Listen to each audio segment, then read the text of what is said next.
Zdaj me pa samo še nekaj zanima. Glede na to, da se bliža novo leto in novoletna turneja, kje ga boš preživel, ali boš s skakalci, ali boš doma?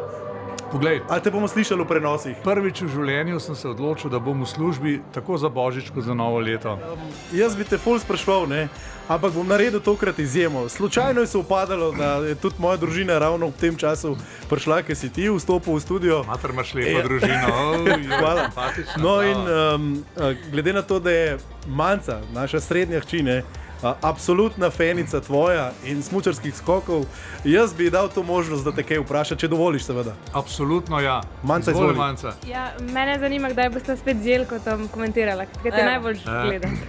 Takoj po novem letu so poleti na Kulmu, tam bova z Jelkotom, potem je pa takoj naslednji teden svetovno prvenstvo po letih v Oberstdorfu in bova spet z Jelkotom skupaj, tako da ne boš ostala brez naju. Ja, to je fajn. Si zadovoljna? Zelo. Bravo. A ste rešila z Jelkotom to dilemo okoli Jovlopukija? Kaj zdaj je, ali ni Božiček, ali Miklavž, ali kako je s tem? No, potem, ko je Mačka na Wikipediji prebral, je nekako potem svojo gorenjsko trmo spustil in ugotovil, da nima prav, Ja. Veselje